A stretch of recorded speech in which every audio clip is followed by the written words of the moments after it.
ಕನ್ನಡದ ಖ್ಯಾತ ನಿರೂಪಕಿ ಅಪರ್ಣ ಇನ್ನಿಲ್ಲ. ಕ್ಯಾನ್ಸರ್ನಿಂದ ನಿರೂಪಕಿ ಅಪರ್ಣ ಕೊನೆಯುಸಿರೆಳೆದಿದ್ದಾರೆ. ಬೆಂಗಳೂರಿನ ಬನಶಂಕರಿ ಮನೆಯಲ್ಲಿ ಕೊನೆಯುಸಿರೆಳೆದಿದ್ದಾರೆ. ಚಿತ್ರರಂಗದಲ್ಲಿ ಸಕ್ರಿಯವಾಗಿದ್ದಂತಹ ನಟಿ ಹಾಗೇನೆ ನಿರೂಪಕಿ ಕೂಡ ಆಗಿದ್ರು. ಮಸಣದ ಹೂವು ಚಿತ್ರದಿಂದ ಇವರು ಬೆಳಕಿಗೆ ಬಂದಿದ್ರು. 1984ರಲ್ಲಿ ತೆರೆ ಕಂಡಿರುವಂತಹ ಮಸಣದ ಹೂವು ಚಿತ್ರದಲ್ಲಿ ಕಾಣಿಸಿಕೊಂಡಿದ್ರು. ತದನಂತರದಲ್ಲಿ ಇನ್ಸ್ಪೆಕ್ಟರ್ ವಿಕ್ರಮ್ ಚಿತ್ರ ಸೇರಿದಂತೆ ಮೊದಲಾದ ಚಿತ್ರಗಳಲ್ಲಿ ನಟಿ ಅಪರ್ಣ ನಟಿಸಿದ್ರು. ಈಗ ಕ್ಯಾನ್ಸರ್ನಿಂದ ನಟಿ ಅಪರ್ಣ ಕೊನೆಯುಸಿರೆಳೆದಿದ್ದಾರೆ.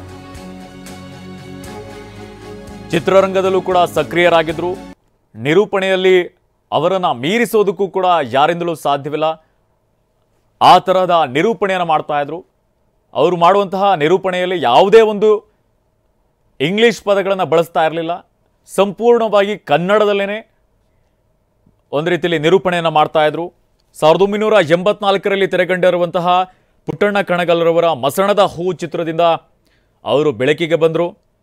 ನಂತರ ಇನ್ಸ್ಪೆಕ್ಟರ್ ವಿಕ್ರಮ್ ಮೊದಲಾದ ಚಿತ್ರಗಳಲ್ಲೂ ಕೂಡ ಇವರು ನಟಿಸಿದ್ರು. 90ರ ದಶಕದಲ್ಲಿ ಚಂದನ ವಾಹಿನಿಯಲ್ಲಿ ಮೂಡಿ ಬಂದಂತಹ ಹಲವು ಕಾರ್ಯಕ್ರಮಗಳನ್ನು ಇವರೇನೆ ನಿರೂಪಣೆ ಮಾಡ್ತಾ ಇದ್ರು. ತದನಂತರದಲ್ಲಿ ಭಾರತ ಸರ್ಕಾರದ ವಿವಿಧ ಭಾರತೀಯಲ್ಲಿ ರೇಡಿಯೋ ಒಂದು ಕಾರ್ಯಕ್ರಮಗಳನ್ನು ನಡೆಸಿಕೊಡ್ತಾ ಇದ್ರು. ರೇಡಿಯೋ ಜಾಕಿಯಾಗಿಯೂ ಕೂಡ ಕಾರ್ಯವನ್ನು ನಿರ್ವಹಿಸಿದ್ರು.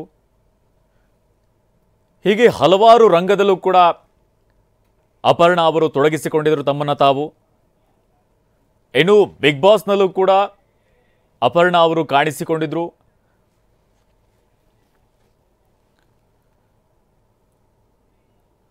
ಇವರು ನಿರೂಪಣೆ ಶೈಲಿಯೇ ಎಲ್ಲರಿಗೂ ಕೂಡ ಇಷ್ಟವಾಗಿತ್ತು. ಚಿತ್ರರಂಗ ಕಾರ್ಯಕ್ರಮ ಆಗಲಿ, ರಾಜಕೀಯ ಕಾರ್ಯಕ್ರಮವಾಗಲಿ, ಇವರು ಅಲ್ಲಿ ನಿರೂಪಕಿಯಾಗಿ ಕಾಣಿಸಿಕೊಳ್ತಾ ಇದ್ರು. ಒಂದು ದೊಡ್ಡ ಜವಾಬ್ದಾರಿಯನ್ನು ನಿಭಾಯಿಸ್ತಾ ಇದ್ರು. ಇನ್ನು ನಿರೂಪಕಿಯಾಗಿ ಸಿಕ್ಕಾಪಟ್ಟೆ ಇವರು ಹೆಸರು ಮಾಡಿದ್ರು. ಈ ಕುರಿತು ಹೆಚ್ಚಿನ ಅಪ್ಡೇಟ್ ನೀಡ್ತಾರೆ ನಮ್ಮ ಪ್ರತಿನಿಧಿ ಮಾಲ್ತೇಶ್ ಜಗ್ಗೀನ್ ದೂರವಾಣಿ ಸಂಪರ್ಕದಲ್ಲಿ ಜಾಯ್ನ್ ಆಗಿದ್ದಾರೆ. ಮಾಲ್ತೇಶ್ ಜಗ್ಗೀನ್, ಈಗಾಗಲೇ ನಾವು ಮಾಹಿತಿ ಸಿಕ್ಕಿರುವಂಥದ್ದು ಅಪರ್ಣ ಅವರು ಇನ್ನಿಲ್ಲ ಅನ್ನುವಂತಹ ಮಾಹಿತಿ ಲಭ್ಯವಾಗಿದೆ. ಏನಾಗಿರುವಂಥದ್ದು, ಎಷ್ಟು ಗಂಟೆಗೆ ಅವರು ಸತ್ತಿದ್ದಾರೆ ಅನ್ನುವಂತಹ ಮಾಹಿತಿ ಲಭ್ಯವಾಗಿರುವಂಥದ್ದು? ನಿತಿನ್, ಒಂದು ಅಪರೂಪದ ಪ್ರತಿಭೆ, ನಟಿ, ನಿರೂಪಕಿ ಅಪರ್ಣ ಅವರು ಕೊನೆಯುಸಿರೆಳೆದಿರ್ತಕ್ಕಂಥದ್ದು.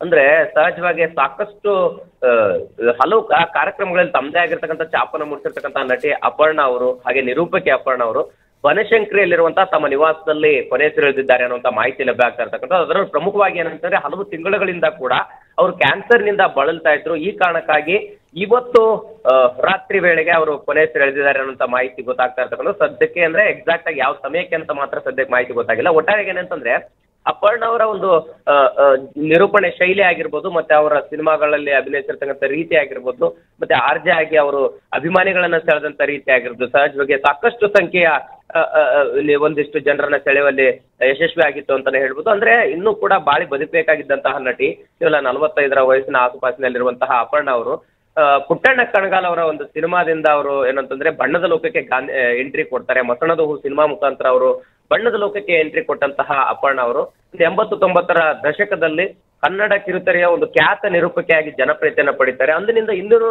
ಕೂಡ ತಮ್ಮದೇ ಆಗಿರ್ತಕ್ಕಂಥ ಒಂದು ಶೈಲಿ, ತಮ್ಮದೇ ಆಗಿರ್ತಕ್ಕಂಥ ಒಂದು ಛಾಪನ ಮೂಡಿಸಿದಂತಹ ಅಪರ್ಣ ಅವರು ಹಲವು ಸಿನಿಮಾಗಳಲ್ಲೂ ಕೂಡ ನಟಿಸ್ತಾರೆ. ಅದರಲ್ಲೂ ಅಂಬರೀಷ್ ಅವ್ರ ಜೊತೆಗೂ ಕೂಡ ಕೆಲವು ಸಿನಿಮಾಗಳಲ್ಲಿ ನಟಿಸ್ತಾರೆ. ಇತ್ತೀಚೆಗೆ ಅಂತಂದ್ರೆ ಇನ್ಸ್ಪೆಕ್ಟರ್ ವಿಕ್ರಮ್ ಸಿನಿಮಾದಲ್ಲೂ ಕೂಡ ಅಪರ್ಣ ಅವ್ರು ನಟಿಸಿದ್ರು.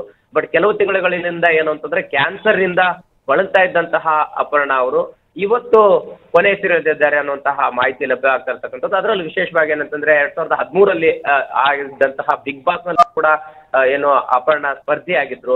ಅದಾದ ನಂತರ ಏನಂತಂದ್ರೆ ಸುಜನ್ ಲೋಕೇಶ್ ಅವರ ಒಂದು ಮಜಾ ಟಾಕೀಸ್ ನಲ್ಲಿ ವರಲಕ್ಷ್ಮಿ ಕ್ಯಾರೆಕ್ಟರ್ ಮುಖಾಂತರ ಕನ್ನಡ ಸಿನಿರಸ್ಕರನ್ನ ಸೆಳೆಯುವಂಥದ್ದು, ಜನರನ್ನ ಸೆಳೆಯುವಂತಹ ಅದರಲ್ಲಿ ಯಶಸ್ವಿ ಆಗಿದ್ದಂತಹ ಅಪರ್ಣ ಅವರು ಇನ್ನಿಲ್ಲ ಅಂತಕ್ಕಂಥದ್ದು ನಿಜಕ್ಕೂ ಕೂಡ ಒಂದ್ ರೀತಿ ಶಾಕ್ ಅಂತಾನೆ ಹೇಳ್ಬೋದು. ಯಾಕಂತಂದ್ರೆ ಯಾವತ್ತೂ ಕೂಡ ಅವರ ಆರೋಗ್ಯದಲ್ಲಿ ಕುಗ್ಗಿರುವಂತದ್ದು, ಅವರ ಒಂದು ಅಂದ್ರೆ ಆರೋಗ್ಯದಲ್ಲಿ ಏರ್ಪೇರ್ ಆಗಿರುವಂತಹ ಸನ್ನಿವೇಶಗಳು ಸಾರ್ವಜನಿಕವಾಗಿ ಯಾವತ್ತೂ ಕೂಡ ಕಂಡಿದ್ದಿಲ್ಲ. ಹೀಗಾಗಿ ಇದ್ದಕ್ಕಿದ್ದಂತೆ ಅಪರ್ಣ ಇನ್ನಿಲ್ಲ ಅಂತಕ್ಕಂಥದ್ದು ಒಂದ್ ರೀತಿ ಶಾಕ್ ಆಗಿದೆ ಅಂತಾನೆ ಹೇಳ್ಬೋದು.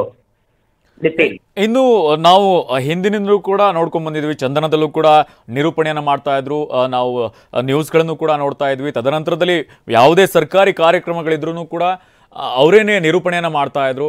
ಒಂದು ರೀತಿಯಲ್ಲಿ ಕನ್ನಡದಲ್ಲಿ ಒಂದು ರೀತಿಯಲ್ಲಿ ಮೇರು ನಟರು ಅನ್ನೋಂಥ ರೀತಿಯಲ್ಲಿ ಮೇರು ಅಂದ್ರೆ ಒಂದು ರೀತಿಯಲ್ಲಿ ನಿರೂಪಣೆ ಮಾಡೋದ್ರಲ್ಲಿ ಎತ್ತಿದ ಕೈ ಅವರ ಒಂದು ನಿಧನದಿಂದಾಗಿ ಒಂದು ರೀತಿಯಲ್ಲಿ ಕನ್ನಡ ಚಿತ್ರರಂಗಕ್ಕೂ ಹಾಗೇನೆ ಕನ್ನಡಿಗರಿಗೂ ಕೂಡ ಒಂದು ರೀತಿಯಲ್ಲಿ ದೊಡ್ಡ ಲಾಸ್ ಆಗಿರುವಂಥದ್ದಲ್ವಾ?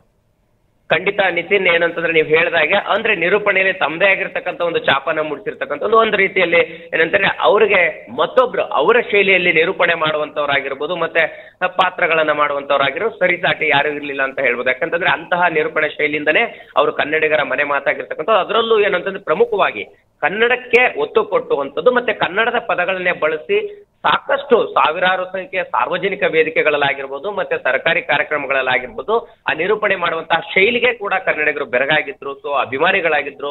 ಅದರಲ್ಲೂ ಏನಂತಂದ್ರೆ ಹೀಗೆ ಕಿರುತೆರೆಯಲ್ಲೂ ಅಭಿನಯಿಸಿರ್ತಕ್ಕಂಥ ರೀತಿಗೂ ಕೂಡ. ಓಕೆ ಮಾಲ್ತೇಶ್, ನಿಮ್ಮಿಂದ ಮತ್ತಷ್ಟು ಮಾಹಿತಿಯನ್ನ ಪಡಿತೀನಿ. ಚಂದನ ವಾಹಿನಿಯಲ್ಲಿ ಹಲವು ಕಾರ್ಯಕ್ರಮಗಳನ್ನ ನಿರೂಪಣೆ ಮಾಡಿರುವಂತಹ ಅನುಪಮ ಅವರು ಇನ್ನಿಲ್ಲ ಅನ್ನುವಂತಹ ಮಾಹಿತಿ ಎಲ್ಲರಿಗೂ ಕೂಡ ದುಃಖ ತರಿಸಿರುವಂಥದ್ದು. ಅಪರ್ಣಾ ಅವರು ಕನ್ನಡ ಚಿತ್ರರಂಗದಲ್ಲಿ ಸಕ್ರಿಯವಾಗಿ ನಟಿಸಿದ್ರು, ನಿರೂಪಣೆಯನ್ನು ಮಾಡ್ತಾ ಇದ್ರು. 1984ರಲ್ಲಿ ತೆರೆ ಕಂಡಂತಹ ಪುಟ್ಟಣ್ಣ ಕಣಗಲ್ ಅವರ ಮಸಣದ ಹೂ ಚಿತ್ರದಲ್ಲೂ ಕೂಡ ಕಾಣಿಸಿಕೊಂಡಿದ್ದು. ತದನಂತರದಲ್ಲಿ ಇನ್ಸ್ಪೆಕ್ಟರ್ ವಿಕ್ರಮ್ ಮೊದಲಾದ ಸಿನಿಮಾಗಳಲ್ಲೂ ಕೂಡ ನಟಿಸಿದ್ರು. ಇನ್ನು ಕನ್ನಡದಲ್ಲೇನೆ ಒಂದು ರೀತಿಯಲ್ಲಿ ಸ್ಪಷ್ಟವಾಗಿ ಕನ್ನಡದಲ್ಲಿ ಮಾತನಾಡ್ತಾ ಕನ್ನಡಿಗರ ಮನಸ್ಸನ್ನು ಗೆದ್ದಿದ್ರು. ಇನ್ನು ಮಜಾ ಟಾಕೀಸ್ ಕಾರ್ಯಕ್ರಮದ ಮೂಲಕವಾಗಿಯೂ ಕೂಡ ಕನ್ನಡಿಗರಿಗೆ ಮತ್ತಷ್ಟು ಹತ್ತಿರವಾಗಿದ್ರು. ಕಳೆದ ಕೆಲ ದಿನಗಳಿಂದ ಕ್ಯಾನ್ಸರ್ನಿಂದ ಅಪರ್ಣಾ ಅವರು ಬಳಲ್ತಾ ಇದ್ರು. ಇಂದು ಅಪರ್ಣಾ ಅವರು ಕೊನೆಯುಸಿರೆಳೆದಿದ್ದಾರೆ. ಕೇವಲ ನಿರೂಪಣೆಯಲ್ಲಿ ಮಾತ್ರ ಅಷ್ಟೇ ಅಲ್ಲ, ನಟನೆಯಲ್ಲೂ ಕೂಡ ಸೈ ಎನಿಸಿಕೊಂಡಿದ್ರು. ಇದೀಗ 51ನೇ ವಯಸ್ಸಿನಲ್ಲಿ ಅಪರ್ಣಾ ಅವರು ಕೊನೆಯುಸಿರೆಳೆದಿದ್ದಾರೆ. ಇನ್ನು ಅವರು ಒಂದು ನಿರೂಪಣೆಯಲ್ಲೂ ಕೂಡ ಸತತ 8 ಗಂಟೆಗಳ ಕಾಲ ನಿರೂಪಣೆಯನ್ನು ಮಾಡಿ ಆ ಒಂದು ರೆಕಾರ್ಡ್ ಕೂಡ ಮಾಡಿದ್ರು ಅಪರ್ಣಾ ಅವರು.